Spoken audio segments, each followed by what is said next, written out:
Assalamualaikum warahmatullahi wabarakatuh. This is Shabana Osman presenting to you the 15th episode on our relationship series, and we continue with our topic on parenting. And today's topic is your child's self-esteem and your joint parenting as a couple. So what is self-esteem? Self-esteem is defined as how you perceive yourself. So here in this case is how your child will perceive himself and how he'll perceive things around him. So that becomes a very critical aspect on your child, because you and your spouse are the ones who will mold how your child perceives things, how they perceive themselves, how they perceive the things that happen around them. And perception is subjective. It's not objective. How you perceive something comes from within you. It is not really an external factor. It's an internal factor. And how one perceives things is what builds their self-esteem, how they perceive themselves. And so as a parent, it is very important that you are able to be the influence for your child. And why is it that you and your spouse are the ones who influence your child with their perception?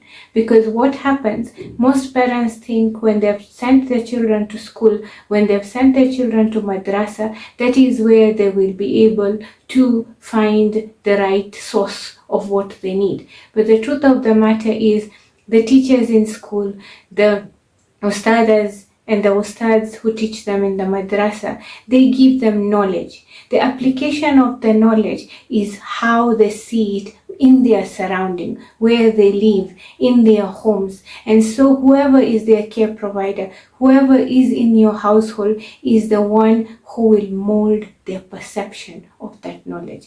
For example, if your child in the madrasa knows that salah is mandatory to pray, but in your home, salah is not a priority. It is delayed. It is not prayed when you are traveling. It is not prayed when you are in malls. That child will actually adopt a perception that salah is exactly the opposite. It is not important. So how your child perceives things is directly linked to you and your spouse as a parent. And hence it is very important that you and your spouse have to agree on the basics of your parenting. Unfortunately, what happens is most couples, the husband and the wife's parenting styles differ because of how they were also brought up. So you would find one parent comes from a background where the Islamic values were very strict, and another couple and the other spouse is brought up in where it was relaxed, and hence they are both conflicting. One says there's no big deal in this, and so you will find certain things that are critical for your child's perception development. It is actually led to a state of confusion or lack of clarity, and hence it's very important you look at your lives and decide how your child's perception will be molded as a couple, because that's very critical. If you look at other things that we commonly see, in most households, it is known critically that alcohol is prohibited. Eating pork is haram, and even finding halal food and drinks is critical. And even a child at a very young age, even if they were to go for a trip at the age of 7, they will be very conscious of what they're eating, and they will even, where they love eating meat, they will opt not to eat meat. Why? Because the household they are brought up in, the stress of halal and haram has been stressed out. So that is how perceptions play a role in your child's life.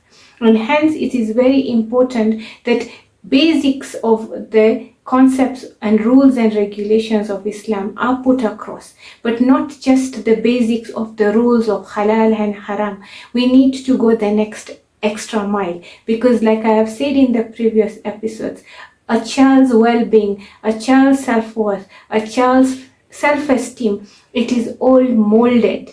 And that is why it's very important that they become aware of where the source of well-being comes from. They are aware of where the self-worth comes from.